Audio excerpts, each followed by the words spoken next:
आपल्या मुंबईतल्या सर्व पत्रकार बंधूंचं मनापासून धन्यवाद देतो. आज एवढ्या मोठ्या संख्येने आलेला या महाराष्ट्रामध्ये आपण पाहिलं असेल 1-1.5 वर्ष आरक्षणाच्या वरून अख्खा महाराष्ट्र ढवळून निघालेला आहे. आणि सध्याच्या परिस्थितीमध्ये मराठा वर्सेस ओबीसी असं गावागावामध्ये वाद निर्माण झालेले आहेत.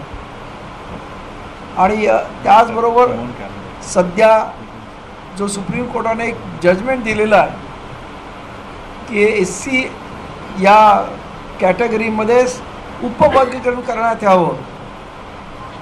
त्याचबरोबर अनेक असे निर्णय आलेले आहेत की ज्याच्यामुळे आरक्षणाला धोका निर्माण होईल अशा पद्धतीची आजची परिस्थिती आहे. आणि त्यामुळे आम्हा सर्वांचं असं मत आहे की ज्यांना संविधानिक आरक्षण मिळालं आहे त्याच्यामध्ये कुठच्याही प्रकारचा हस्तक्षेप होऊ नये. आणि ज्यांना कोणाला अजून आरक्षण द्यायचं असेल त्यांना वेगळ्या प्रकारचं, जसं महाराष्ट्रामध्ये NT, VJNT यांना वेगळ्या प्रकारचं नॉमेनक्लॅचर देऊन आरक्षण दिलं, तशाच पद्धतीचं मराठा समाजालासुद्धा आरक्षण दिल्यास आमचं त्याला पाठिंबा राहणार आहे. त्यामुळं हे आमचं धोरण आहे. आणि ह्या महाराष्ट्रात छत्रपती शिवराय फुले शाहू बाबासाहेब आंबेडकर यांचा पुरोगामी महाराष्ट्र असताना त्याच्यामध्ये जातीमध्ये तेढ निर्माण व्हावी हे खरं म्हणजे अत्यंत दुर्दैव आहे. आणि त्यामुळं या महाराष्ट्रामधलं जे वातावरण आहे जे अत्यंत गढूळ झालेलं आहे आणि अत्यंत जातीयवादी लोकांनी याचा ताबा घेतलेला आहे, ते कुठेतरी संपवावं. आणि खऱ्या अर्थानं सर्व आरक्षणवादी आज आरक्षण धोक्यात आल्यामुळे सर्वांनी एकत्र यावं. आज महाराष्ट्रामध्ये 52% OBC आहेत, त्याचबरोबर 13% SC आणि 60% ST आणि म्हणजे 72%, आणि त्याचबरोबर 4 ते 5% आमचे मुस्लिम आणि शीख बांधव ज्यांचं आरक्षण आहे, म्हणजे 75%पेक्षा जास्त आज हा आरक्षित वर्ग आहे. आणि या सर्वांचं आरक्षण धोक्यात आल्यामुळं या सर्वांची मोठ एकत्र बांधून खऱ्या अर्थानं आरक्षण टिकवणं आणि हे आरक्षण जे बाबासाहेबांनी दिलेलं आहे ते आरक्षण प्रामाणिकपणे लागू करणं यासाठी ही आघाडी प्रयत्न करणार आहे.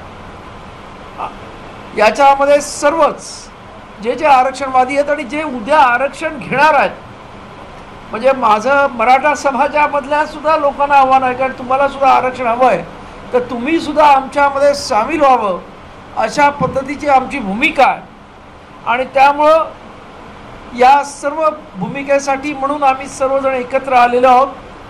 आणि मला पूर्ण खात्री आहे की आजची ही आरक्षणवादी आघाडी खऱ्या अर्थानं ही आघाडी पूर्वी झाली पाहिजे होती जेव्हा मंडल आयोग या देशामध्ये अस्तित्वात आला. दुर्दैवानं त्या काळामध्ये मंडल आयोग कोणासाठी हाच या महाराष्ट्रामधल्या OBCना कळला नाही. आणि त्यामुळे ज्या काही 1996च्या इलेक्शनमध्ये विधानसभेमध्ये आपण पाहिलं असेल की अख्ख्या देशभर UP बिहारसारख्या ठिकाणी सुद्धा OBC नेत्यांचा उगम झालेला दिसतो. मुलायमसिंग यादव असतील, लालू प्रसाद असतील. पण दुर्दैवानं महाराष्ट्रातला OBC जागृत नसल्यामुळं त्याला या महाराष्ट्रातली सत्ता घेता आली नाही. आज आमचं असं म्हणणं आहे की आज या आरक्षणाच्या गदारोळामुळे आज महाराष्ट्रामधला OBC जागृत झालेला आहे आणि आज तो स्वतःचे हक्क मागतोय.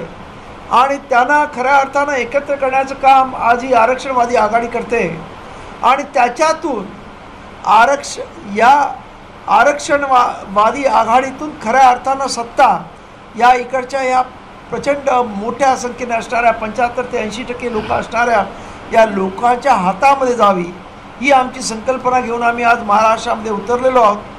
आणि मला पूर्ण खात्री आहे की आज या महाराष्ट्रामध्ये हा OBC समाज सत्तेमध्ये येण्यासाठी अत्यंत उत्सुक झालेला आहे. आणि त्यामुळंच या आघाडीला येत्या काळामध्ये म्हणजे ह्या येणाऱ्या विधानसभेमध्ये आपल्याला प्रचंड यश झालेलं मिळेल. आणि यासाठी म्हणून ही आघाडी आम्ही निर्माण केलेली आहे. आणि आता याच्यावरती जास्त बोलण्यासाठी मी आमच्या आघाडीचे संयोजक प्रकाशता अण्णाभाऊ शेंडगे यांना मी देत आहे.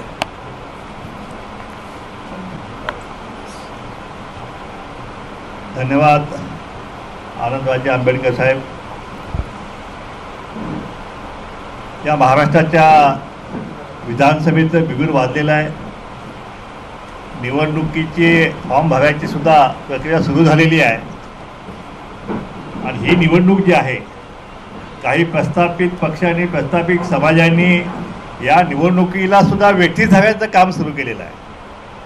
गेल्या वर्षभर आपण पाहिलं असेल की या महाराष्ट्रामध्ये आरक्षणाच्या नावानं अक्षरशः उच्छाद मानलेला आहे. या महाराष्ट्रातल्या लहान सहान जमाती गावकुसाबाहेर पोटावरती हातावरती पोट असणारी मंडळी, त्यांच्या मुलाबाळांचं भविष्य ज्याच्यावर अवलंबून आहे, ते आरक्षण जे आहे ते दिवसा ढवळ्या लुबाडण्याचा कार्यक्रम जो आहे तो या महाराष्ट्रामध्ये झाला.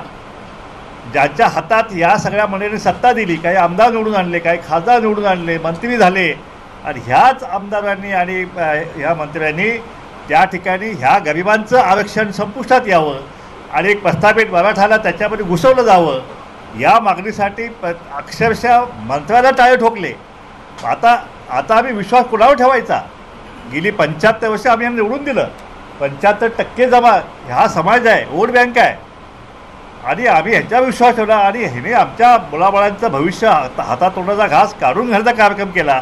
आणि त्यामुळे या महाराष्ट्रामधला ओबीसी आणि मराठा हा वाद जो आहे तो या ठिकाणी निर्माण झाला. त्याला जास्तीत जास्त खतपाणी कोणी घातलं असेल तर विद्यमान आमदारांनी घातलं, सत्ताधीशांनी घातलं, आणि विरोधी पक्षातले सुद्धा जे काही आमदार असतील सत्ता याचे मराठा समाजाचे त्यांनीसुद्धा त्याला खतपाणी घातलं. आणि म्हणून हा संघर्ष अहो जे मणिपूरमध्ये घडलं ते महाराष्ट्रात घडावं. या ठिकाणी आमदारांची घरं दिवसा ढवळ्या त्यावेळी जाळावी पोलिसांच्या समक्ष. त्या ठिकाणी इतका उच्छाद जो आहे इतका उच्छाद जो UP बिहारमध्ये झाला, जो मणिपूरमध्ये झाला, जो राजस्थानमध्ये झाला, आरक्षणाच्या नावानं जो आगडम उसळला तो महाराष्ट्रात उसळला गेला. त्यामुळं हा छोटा गावगाड्या बाहेरचा हा समाज आहे तो उद्विग्न झाला, भयभीत झाला. आणि म्हणून आम्हाला सगळ्यांना या ठिकाणी रस्त्यावरती उतरावं लागलं.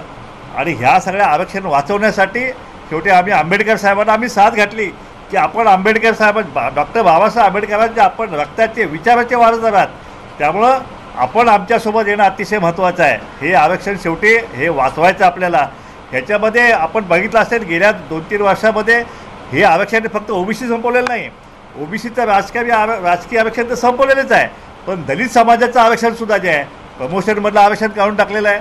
या ठिकाणी कंत्राटी भरती चालू केलेली आहे, त्या माध्यमातून आरक्षण संपवायला चालू केलेलं आहे. अनेक जी आरक्षण आहेत खाजगीकरण चालू केलेलं आहे. हे शासनाचे जे उपक्रम आहेत त्याचं खाजगीकरण करायचं आणि त्याच्यामध्ये हे आरक्षण संपवून टाकायचं, ह्याही उपद्रव जो आहेत या राज्यामध्ये देशामध्ये सुरू आहे. त्यामुळे ह्या मागासवर्गीयांचं आरक्षण जे आहे ते खऱ्या अर्थानं वाचवायचं असेल तर जे कोणी आरक्षणवादी पक्ष असतील, नेते असतील, त्या सगळ्यांनी एकत्रित येऊन हा लढा या महाराष्ट्रामध्ये नव्हे देशामध्ये हा लढा उभा केला पाहिजे. तरच या मागासवर्गीयांचं आरक्षण जे आहे त्याचं संरक्षण होईल. आणि ते संरक्षण करण्यासाठी आज आम्ही सगळे पक्षाचे सगळे नेते मंडळी ज्यांचा आरक्षणवादी काही दलित समाजातले असेल, काही ओबीसी चळवळीतले असतील, काही भटक्या मुक्त चळवळीतले असतील, काही मुस्लिम समाज चळवळीत काम करणारे नेते मंडळी आहेत, त्या सगळ्या नेते मंडळींनी येऊन ही आज आरक्षणवादी आघाडी त्या ठिकाणी स्थापन केलेली आहे. या आघाडीच्या माध्यमातून येणारी विधानसभा जी आहे त्या ठिकाणी ताकदीनं त्यात लढली जाईल. 288 मतदारसंघामध्ये जे आहेत आमचे सगळे कार्यकर्ते जे आहेत ते नेटानं त्या ठिकाणी लढतील आणि 75% लोकसंख्या आमच्या बाजूने आहे. आमच्या खिशात पैसा नाही आहे, पण आमच्या बोटामध्ये त्या पैशापेक्षा 1000 पट अशी ताकद असलेली वोट बँक जी आहे, मत देण्याची जी ताकद आहे ती आमची ताकद ह्यावेळी दिसून दिसेल. आता ह्यावेळी सत्ता परिवर्तन केल्याशिवाय आम्ही स्वस्थ बसणार नाही. या महाराष्ट्रातील धनगर, तेली, माळी, साळी, कुष्टी, कुंभार, वडार, बौद्ध, मुस्लिम ही मुलं जी आहेत ही तुम्हाला आता विधानसभेत गेलेली दिसतील. आणि मंत्री आमदारसुद्धा जे आहे ही मागासवर्गीयांचीच मुलं त्या ठिकाणी आता झालेली आपल्याला दिसतील. आम्हाला हे सुरू करायचं नव्हतं, पण शेवटी आम्हाला या महाराष्ट्रामध्ये मानासन्मानं जगायचं असेल तर आम्हाला शेवटी एकत्रितपणे आम्हाला ही लढाई जी आम्हाला सुरू करावी लागली. हे जर आम्ही रस्त्यावरती उतरलो नसतो तर गावागावामध्ये आमची ही जी गावकसाबाची ही गरीब समाज मंडळी आहेत याला जीणं मुश्किल केलं असतं. आणि म्हणून ही आघाडी प्रत्येक मागासवर्गीय ओबीसी असेल, दलित असेल, भटकेमुक्त असेल, आडुदार बडुदार प्रत्येकाच्या आरक्षणाचं संरक्षण केल्याशिवाय आम्ही आता स्वस्थ बसणार नाही. ही आरक्षणाची लढाई जी आहे ती आता मतपेटीतून या महाराष्ट्रामध्ये सुरू झाली दिसेल. येणारी निवडणूक विकासाच्या मुद्द्यावर नक्कीच लढली जाणार नाही. येणारी निवडणूक ही जातीय समीकरणावरती लढली जाणार आहे. आणि म्हणून या ठिकाणी जरांगे उघडपणे आव्हान करतायत की आम्ही ह्याला पाडू, आम्ही त्याला पाडू, आम्ही याला पाडू. अरे कुणाला पाडायचं आणि काय करायचं हे आता हे आरक्षण ठरवणार आहेत. कारण संख्येनं आम्ही 75% आहोत. या ठिकाणी प्रस्थापित किती टक्के महाराष्ट्रामध्ये आहे? फक्त आम्ही एकत्रित आलो नव्हतो, त्याच्यामुळे तुमचं फावलेलं आहे. आणि म्हणून या महाराष्ट्राच्या या खजिन्यावरती आमचा अधिकार आहे आणि तो आम्ही कुठल्याही वेळी हिसकावून घेतल्याशिवाय या निवडणुकीमध्ये आम्ही स्वस्थ बसणार नाही. आमचा कॉमन मिनिमम प्रोग्राम जो आहे तो सुद्धा आम्ही या ठिकाणी आम्ही तयार केलेला आहे. मी मानेसाहेबांना विनंती करेन की आपण आपला कॉमन मिनिमम प्रोग्राम जो आहे तो या ठिकाणी आपण पत्रकार बंधूंना आपण सांगावा. धन्यवाद. दो साथियों ने मराठी में आघाड़ी की भूमिका आप लोगों के सामने रखी है. उसके बारे में विस्तृत प्रेस नोट है जो आपको सर्कुलेट की चुकी है. अगर किसी को नहीं मिली है तो जाते समय हमारे जो कार्यकर्ता है वो सबको एक एक कॉपी दे दे. हमारे दो नेताओं ने इस आघाड़ी का मकसद आप लोगों को बताया.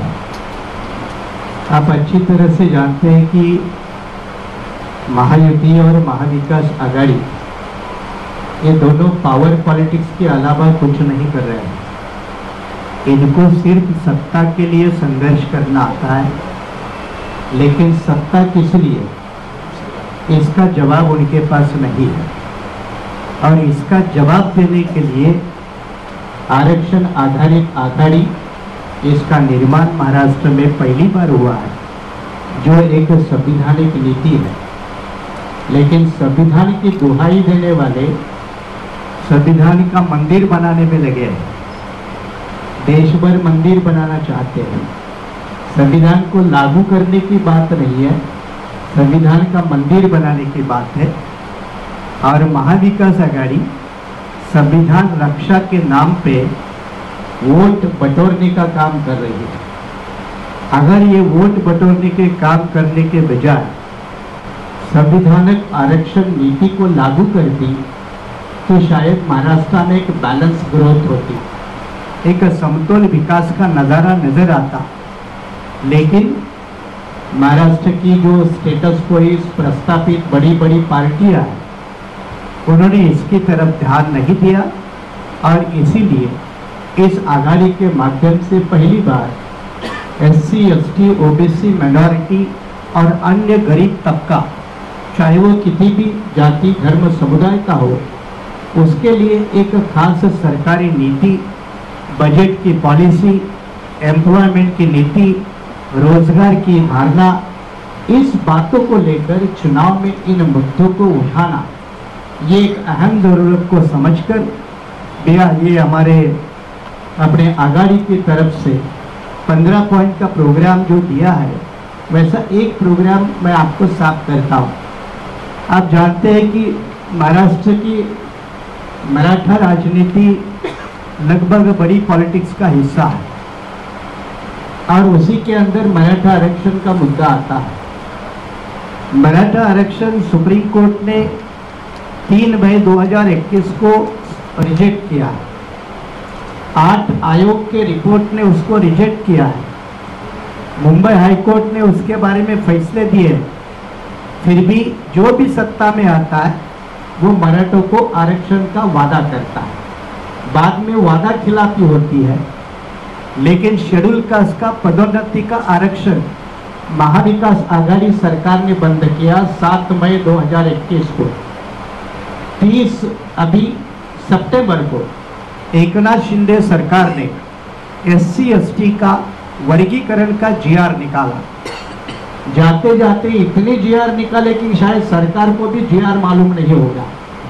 शायद वो चुनाव आयोग के कड़ी सख्ती रवैये के कारण कई सारे निर्णय वापस होंगे, लेकिन उससे सरकार की नीतियां स्पष्ट हो गई SC ST का विभाजन करो, OBC का विभाजन करो, मुस्लिम को पसमानदा और फॉरवर्ड नाम के बांटकर संघ राजनीति को मजबूत करो।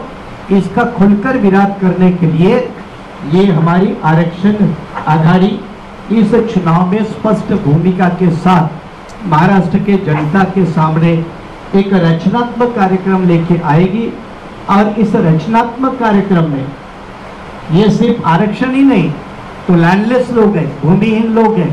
सरकार की नीति है लैंडलेस लोगों को लैंड देना, लेकिन महाराष्ट्र सरकार उसमें फेल है। विकास के नाम पे किसानों की जमीन संपादन का, भू संपादन का मामला बड़ा गंभीर है, चाहे बुलेट ट्रेन के नाम पे, चाहे विकासों के प्रोजेक्ट के नाम पे। लेकिन केंद्र सरकार भी इसी में लगी है। लेकिन दुनिया की ये रिपोर्ट कहती है कि जब तक पुनर्वसन का पूरा पैकेज नहीं होता तब तक किसी का विस्थापन नहीं होना चाहिए। लेकिन महाराष्ट्र सरकार, केंद्र सरकार इसी दोनों मामले में भी फेल है। तो इसलिए शेड्यूल कास्ट हो, ट्राइब हो, आदिवासी, बैकवर्ड हो, अभी आप कहेंगे सर आप जाति के नाम पर या समुदाय के नाम पे उनका उदाहरण देके बोल रहे हैं। अब यही तो बड़ा तबका है इस देश का, महाराष्ट्र का बड़ा तबका है। अब बड़े तबके का उल्लेख ना करके उनका अनुल्लेख करके मारना, ये महायुति और महाविकास आघाड़ी की नीति है। और इनके मुद्दों को उजागर करना, महाराष्ट्र के राजनीति में चुनाव लड़वाना, ये हमारी फ्रंट की नीति है। और इसीलिए मुद्दों के आधारित राजनीति हो और मुद्दों के आधारित जनता ने वोट करना चाहिए। इससे एक लोकतंत्र को मजबूती मिलेगी। लोकतंत्र बचाओ नारों से ना लोकतंत्र बचेगा, ना संविधान बचाओ नारों से संविधान बचेगा। इसके लिए रचनात्मक रूप से नीति बनाना, चाहे वो हेल्थ पॉलिसी हो, चाहे एग्रीकल्चर पॉलिसी हो, चाहे रिजर्वेशन पॉलिसी हो, चाहे वो अर्बन डेवलपमेंटल पॉलिसी हो, इसमें सरकारें केंद्र हो राज्य की हो, दोनों पूरी तरह से फेल होने के कारण एक नई सोच और नई नीति के साथ महाराष्ट्र के राजनीति में हमारे फ्रंट का आगाज हो चुका है। इतना में कहे कि ये 15 पॉइंट प्रोग्राम की लिस्ट आपको मिल जाएगी। जाती टाइम पत्रकार साथी कलेक्ट करे, बाकी साथी ना कलेक्ट करे, और प्रेस नोट दोनों भी पत्रकार साथियों को देने की व्यवस्था करे। इतना कहकर मैं आपसे विदा लेता हूँ। अभी ये प्रबोधन के बाद आपसे ही कोई सवाल है, मराठी में है तो हमारे दो नेतागण आपका जवाब देंगे, हिंदी और अंग्रेजी है तो मैं खुद आपका उसी का जवाब दूंगा। तो अभी आपके लिए ये हाउस ओपन है। नाही, ते आत्तापर्यंत कुंभकर्णाच्या होत्या, परंतु 1 वर्षामध्ये आता जे चालू झालंय त्यामुळे झोपलेला माणूस जागा झालाय। हे आम्हाला एखादे मराठवाडा वगैरे इथे एवढी परिस्थिती वाईट आहे, एकमेकाच्या दुकानावरती पण लोक जात नाही अशी परिस्थिती निर्माण झालेली आहे। ही परिस्थिती आजची, त्यामुळे तो प्रचंड जागृत झाला असं आमचं म्हणणं आहे। माने साहेबांना मराठीतच विचारतो, मराठीतच उत्तर द्या, ते अपेक्षित आहे मला। मायावतींचा जो पक्ष आहे वाढवण्यासाठी तुम्ही तुमचा सर्वस्वपणा लावला, तो मोठा केला, मग तशीच अपेक्षा आरक्षणवादी आघाडीला अपेक्षित आहे का? तर ती पूर्ण होऊ शकते का? असं आहे की एखादा राजकीय प्रयोग अयशस्वी झाला म्हणून काही राजकारण थांबत नाही, नव्यानं पुन्हा उभारणी करायची असते। आणि माझ्या स्वतःच्या पक्षाची असेल या आघाडीची असेल, आपण पुनश्च एकदा नव्या पद्धतीने मांडणी करत आहोत। आणि पॉलिटिकल एक्सपेरिमेंट हा सातत्यपूर्ण राजकारणाचा भाग आहे, त्याच्यात कधी फुलस्टॉप नसतो। आणि त्यामुळं वैयक्तिक पक्ष असेल किंवा आघाडी असेल, या प्रयोगातून नवीन मांडणी करण्याचा प्रामाणिक प्रयत्न आहे। बेडकर साहेब, तुम्ही आता तुमच्या मार्गदर्शनाचं भाषण म्हणालात की ओबीसीचं मंडळ आयोग जे लागू झालं त्यानंतर उत्तर प्रदेश बिहारमध्ये एक मोठी क्रांती झाली, पण ती महाराष्ट्रात होऊ शकली नाही। त्यामागे काय कारण असेल असं तुम्हाला वाटतं?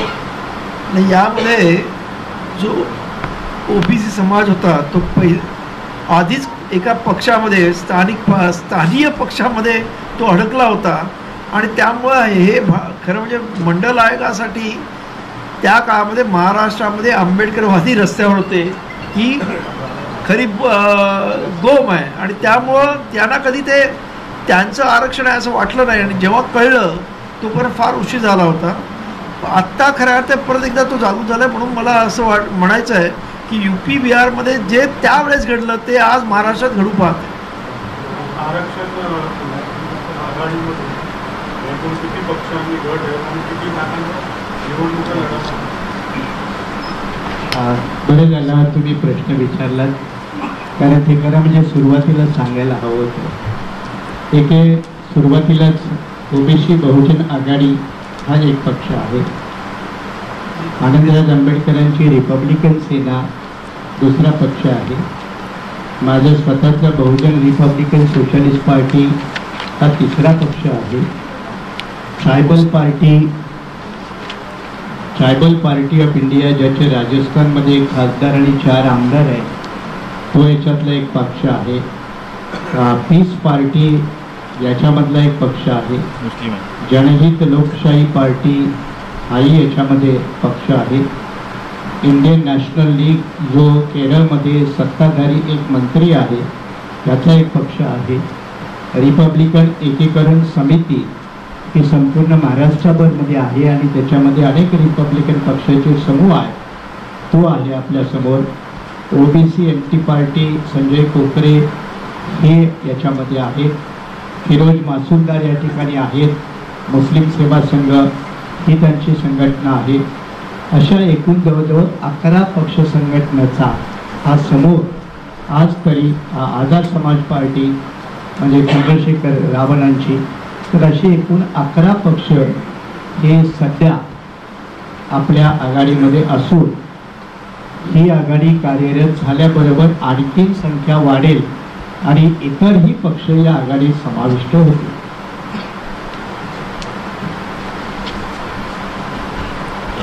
मगाशी तुम्ही जो विचारला मराठा आरक्षणातला मुद्दा सोडवायचा कसा, तो मोदीने सोडवावा.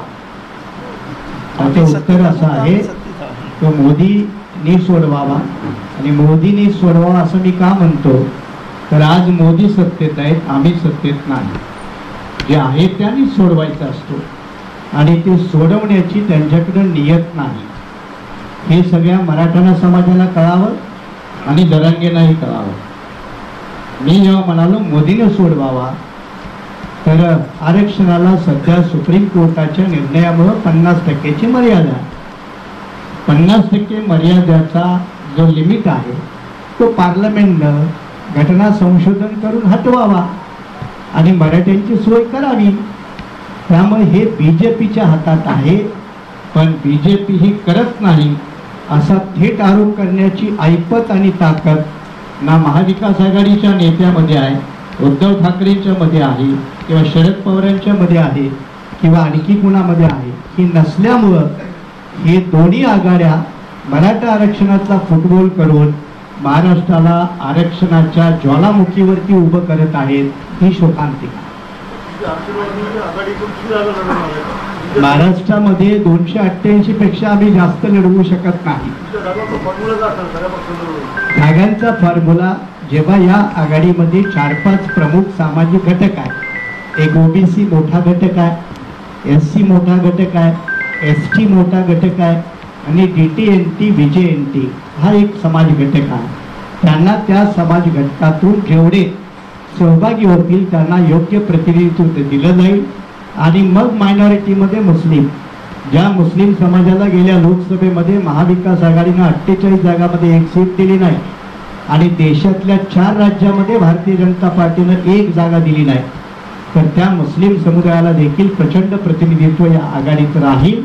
याचाच अर्थ आमची घोषणा आहे, जिसकी जितनी संख्या भारी उतनी उसकी हिस्सेदार.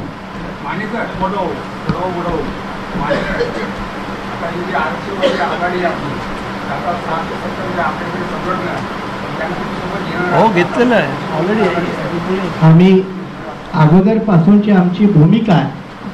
आपल्याला ठाऊक आहे महाराष्ट्रामध्ये जे काँग्रेसच्या नादाला लागले ते आमच्या आघाडीत येणार नाहीत, जे BJPच्या सोबत आहेत ते आमच्या आघाडीत येणार नाहीत आणि आम्ही त्यांना घेणार नाही.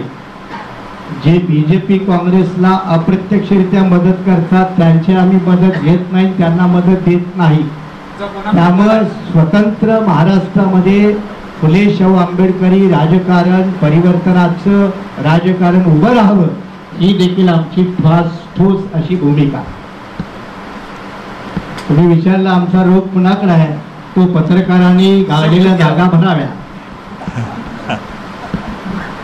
माने साहेब, जेवढे तुम्ही उमेदवार देणार आहात, जी जे तुम्ही उमेदवार देणार आहात या निवडणूक लढवायची म्हटल्याच्या नंतर आर्थिक सबलता आहे.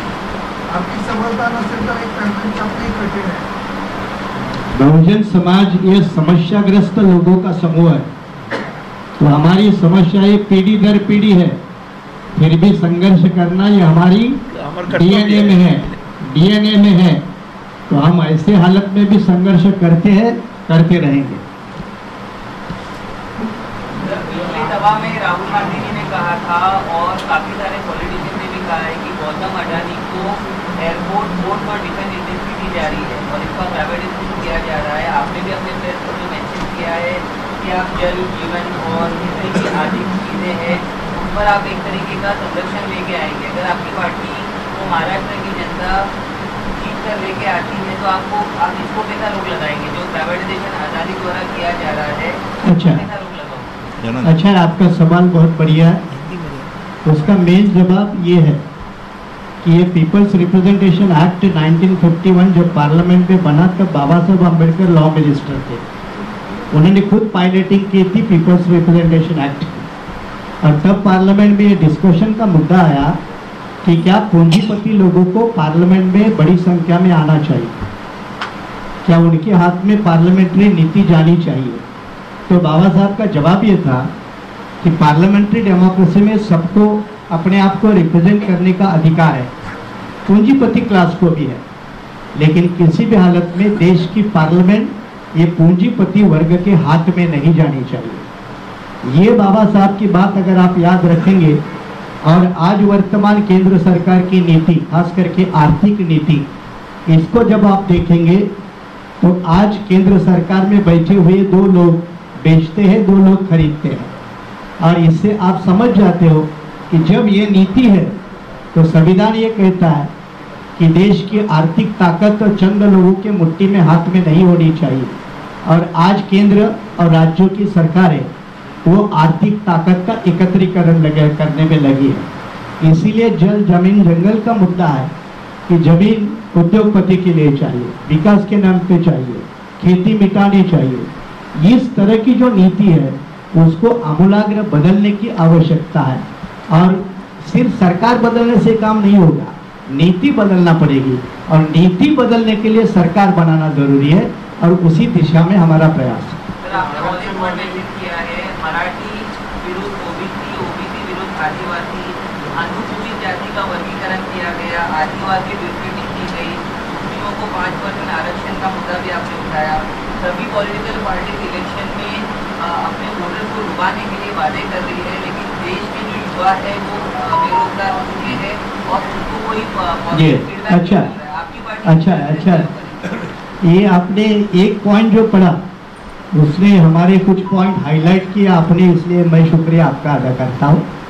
लेकिन जो दूसरा पॉइंट आपने सवाल पूछा कि युवा बेरोजगार साथियों के लिए क्या है, तो इसी एजेंडे में 15 पॉइंट प्रोग्राम में एक मुद्दा है कि देश या राज्य के टोटल बजट में से 10% बजट 10% ये शिक्षा के लिए, रोजगार निर्मित के लिए और हेल्थ सेक्टर के लिए, और ये तीनों के लिए 10% बजट देना चाहिए.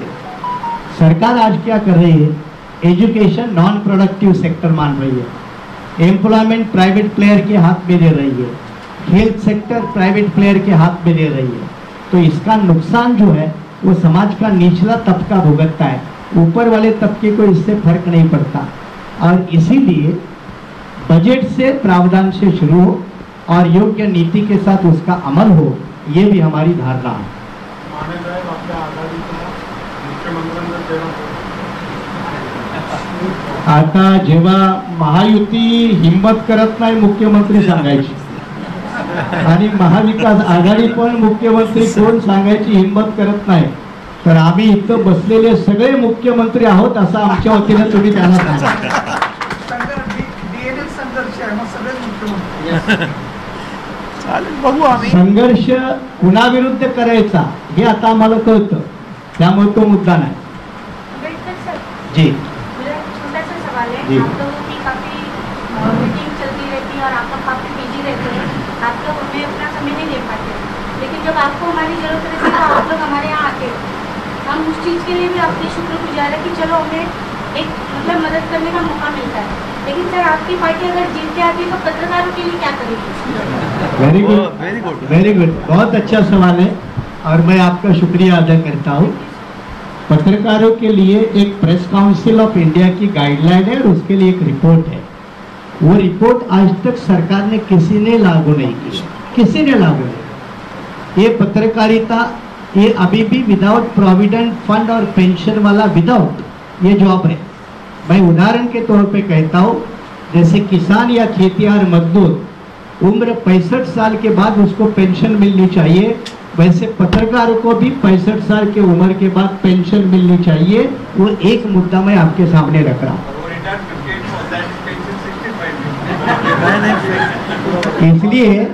इसलिए 65 में, क्योंकि मैनुअल लेबर और इसका लेबर उसमें जमीन आसमान का फर्क है. Intellectual labour. और हम आपको फिजिकली फिट मानते हैं और 65 के बाद मेंटली अनफिट मानते हैं.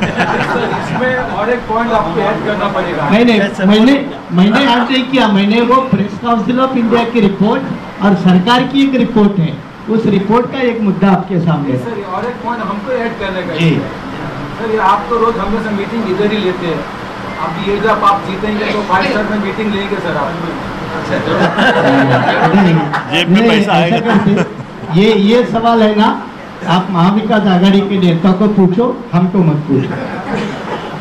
Okay, one more question now important. Yeah. Since last 75 years, our country has become independent. But since last 75 years, there are so many parties have come.